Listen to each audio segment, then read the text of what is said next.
कृष्ण वो देह नहीं है जो मोरपंख धारण करती है, जो मुरली धारण करती है, वो देह नहीं है कृष्ण। कृष्ण वो बोध है जो कालातीत है, जो जगत की उत्पत्ति के समय भी था, तब उसका नाम कुछ और रहा होगा, पर वो भी कृष्ण ही था। हाँ प्यारे दोस्तों, जो बात अभी हमें आचार्य प्रशांत जी ने कृष्ण जी के बारे में बताई कि श्री कृष्ण जी काला अतीत है, जो समय की उत्पत्ति के पहले भी थे और जो बाद में भी रहेंगे। तो दोस्तों इसी बात को गणित के द्वारा बहुत बेहतर तरीके से समझ सकते। आइए मैं आपको समझाने का प्रयास करता हूं, क्योंकि गणित भगवान की भाषा, ये बात गैलीलियो जी ने बोले थे कि mathematics is the language with which God has written the universe. और आपको बता देता हूं कि पाइथागोरस जी ने बोला था कि God built the universe on numbers. और ध्यान से देखो, जो ये नंबर्स है ये किससे बनते हैं। और आपने दोस्तों गणित में ये सिंबल देखा हुआ इन्फिनिटी का बहुत बार, और आपने भारत के बहुत बड़े मैथमेटिशियन रामानुजन, उनके बारे में जरूर सुना होगा, the man who knew infinity. और दोस्तों जो इन्फिनिटी का सिंबल है ना, ये मैथमेटिक्स में 1655 के अंदर इंग्लैंड की मैथमेटिशियन है जॉन वेरिस, उन्होंने दिया था, परंतु उन्होंने इसके बारे में हमको बताया नहीं था। और जो ये सिंबल है यही श्री कृष्ण जी को रिप्रेजेंट करता है।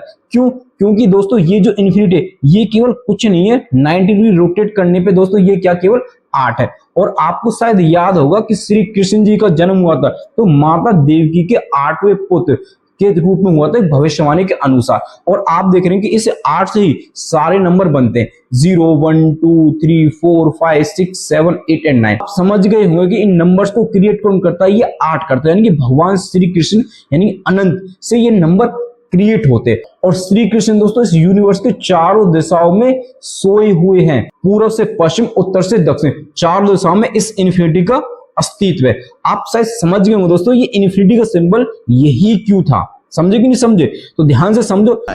जब जब धर्म की हानि होती है और अधर्म का अभ्युदय होता है, अधर्म सर चढ़ के बोलता है, तब तब मैं उस धारा से अपने आप को प्रकट करता हूं। तो प्रकट होना क्या कृष्ण का फैसला है? नहीं नहीं, कृष्ण का नहीं है। कृष्ण तो है, वो प्रकट होंगे या नहीं होंगे ये आपका फैसला, आपका चुनाव है। तो श्री कृष्ण जी का प्रकट होना श्री कृष्ण जी पर निर्भर नहीं करता, ये हम पर निर्भर करता है, क्योंकि ये दोस्तों हमारे अंदर भी है। और जब ये हमारे अंदर आते हैं तब हमारा जन्म होता है, और जब तक हमारे अंदर ये रहते हैं तब तक हम जीवित रहते हैं, और जैसे ही हमारे अंदर से निकल जाते हैं हम मृत हो जाते हैं। और श्री कृष्ण जी का प्रकट होने का मतलब है कि इस अनंत का हमारे अंदर जागना। समझे कि नहीं समझे? तो श्री कृष्ण का प्रकट होना दोस्तों हमारे अंदर जागना। वो तो चारों दिशाओं में सोए हुए हैं, परंतु हमारे अंदर भी वो हैं, और इसको जगाना श्री कृष्ण जी को अपने अंदर प्रकट करना है। इसलिए आचार्य प्रशांत जी कह रहे हैं कि श्री कृष्ण जी का प्रकट होना ये हम पर निर्भर करता है, क्योंकि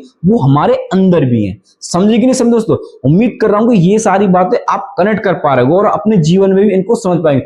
हो सकता है कि आप इन बातों को किसी और तरीके से जानते हो, है कि नहीं? तो यानी किसी के अंदर ज्ञान का प्रकट होना, इसका मतलब है कि उस अनंत का हमारे अंदर जागना। उम्मीद करता हूं कि सारी चीज समझ में आ गई। आप सभी का बहुत बहुत धन्यवाद। अगर आपकी कोई इस चीज को लेकर राय हो, इस इन्फिनिटी के सिंबल को भगवान श्री कृष्ण के रूप में देखने से, तो एक बार कमेंट बॉक्स में जरूर अपने विचार देना दोस्तों। अर्जुन के सामने जो कृष्ण खड़े हुए हैं वो कृष्ण का बस एक विशेष रूप है।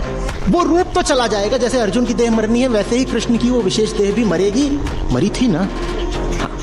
आप जिनको कृष्ण कहते हैं वो कृष्ण के अनंत रूपों में एक रूप है जो अर्जुन के सामने था। तो एक चेहरे को कृष्ण मत समझ लेना, ये बात वो अर्जुन को नहीं समझा रहे हैं, ये बात आप सब अर्जुनों को समझा रहे हैं कि तुम मुझे भी बस एक चेहरा माने बैठे हो। अरे मैं चेहरा नहीं हूं बाबा, मैं चेहरे से बहुत आगे का हूं। मेरे न जाने कितने चेहरे हो चुके हैं। हर बोधवान चेतना का चेहरा, हर प्रबुद्ध चेहरा मेरा ही चेहरा है अर्जुन।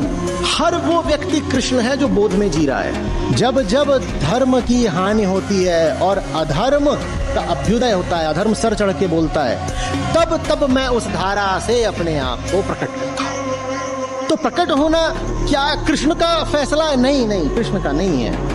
कृष्ण तो है, वो प्रकट होंगे या नहीं होंगे ये आपका फैसला, आपका चुनाव है।